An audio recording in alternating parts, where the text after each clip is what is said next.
جسمانی مشقت سے کام ہی نہیں ہے جو میں بات کر رہا ہوں، کہ بہت اویئرنیس تھی۔ پرانے زمانے میں تو یہی تھا کہ کثرت جو ہے وہ ایک سروائیول کا مسئلہ تھا، سخت زندگی تھی اس کا مقابلہ کرنے کے لیے۔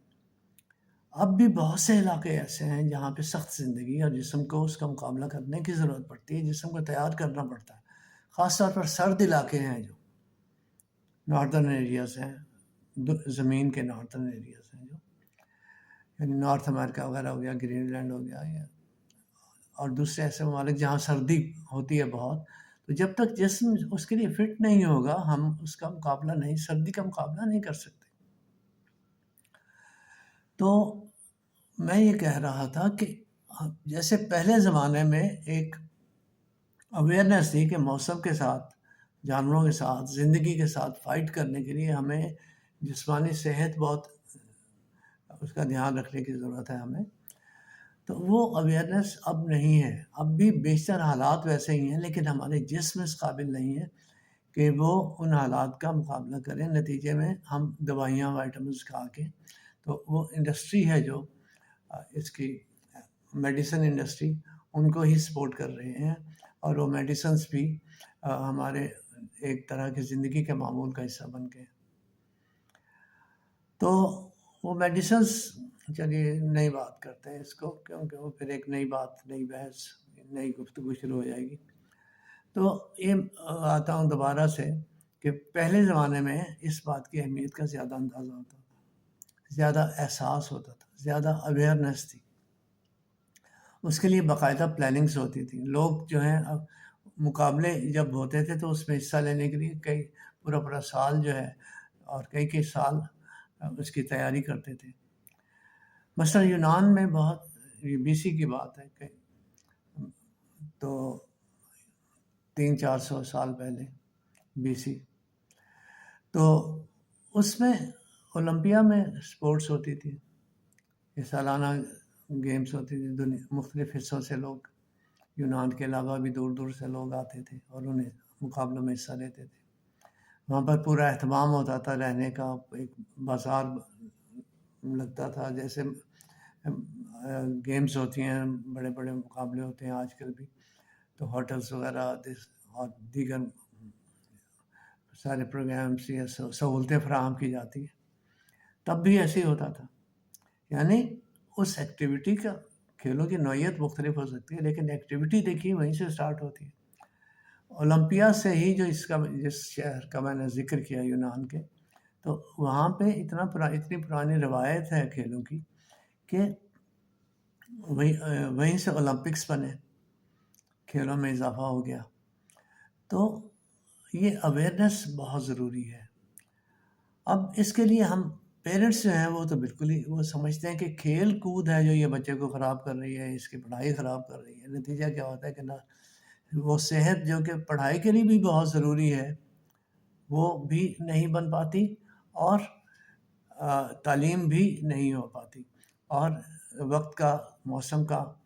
جو مقابلہ کرنے کے لیے جو جسم کی ضرورتیں ہیں وہ بھی پوری نہیں ہو پاتی۔ اتنا ہی نہیں، سپورٹس جو ہیں ہمیں ایک ڈسپلن سکھاتے ہیں، زندگی کا ڈسپلن، جس میں ایک حکمرانی ہے کسی کی تو اس کی بات مان کے تو ہمیں چلنا ہے، اس کی ہدایات پہ چلنا ہے، اور پھر اصولوں کا، حکمرانی کا تو ایک ہو گیا، پھر اصول ہیں، ہر کھیل کے اپنے اپنے اصول ہیں، ان اصولوں میں رہ کے ہمیں کام کرنا ہے، یعنی اصولوں کی پاسداری کا سبق بھی ہمیں انہی کھیلوں سے ملے گا۔ اب آئیے ایک ہیڈ کی اوبیڈینس کی بات،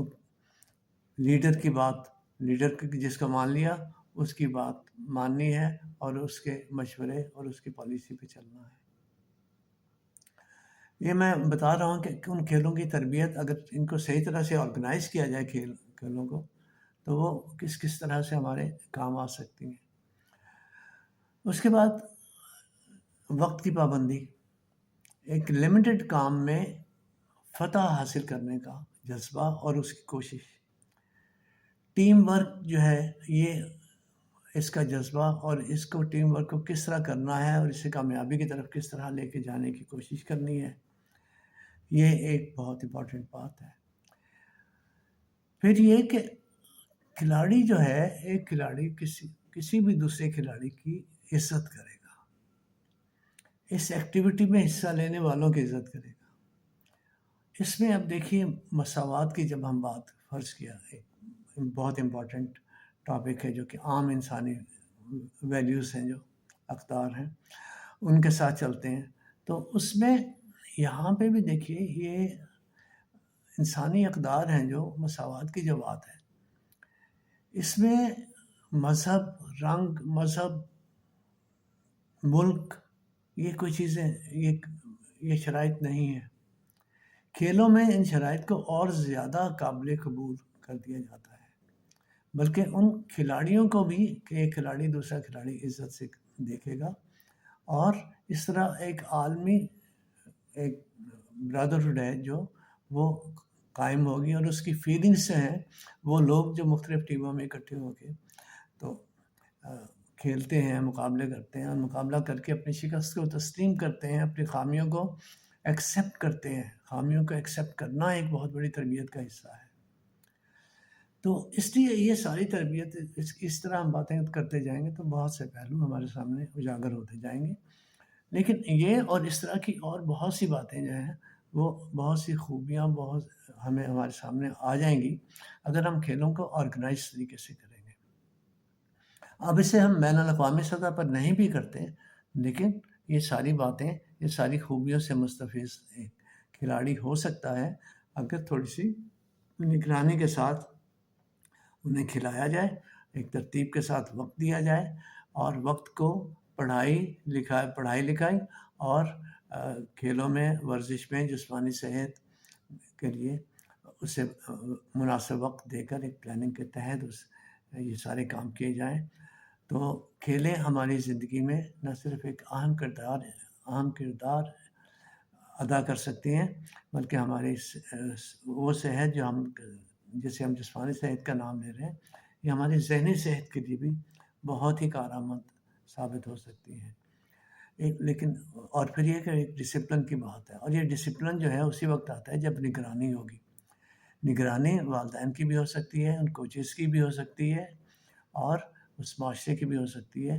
جو محلے کے لیول پہ ہیں یا قصبے کے لیول پہ ہیں، تو وہ ایک اچھی سرپرستی میں رکھ کر اپنی ٹیموں کو تیار کر سکتے ہیں، اور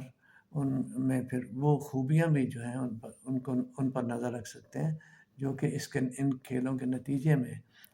برآمد ہوتی ہیں یا کھلاڑیوں کی شخصیت کا حصہ بنتی ہیں، ان کی بھی نگرانی ہو سکتی ہے، تو ایک صحت مند معاشرہ جو ہے بن سکتا ہے۔ بہت سی باتیں اس کے علاوہ بھی یقینی طور پر شامل ہوتی رہیں گی معاشرے کے بڑھاوے کے لیے، معاشرے کو بہتر کرنے کے لیے اور انسانی فلاح کے لیے۔ تو اس بات پہ ہم سب کو غور کرنے کی ضرورت ہے، اور جو ہمارا کردار اس میں ہو سکتا ہے اسے ادا کرنے کی ضرورت ہے۔ Thank you very much.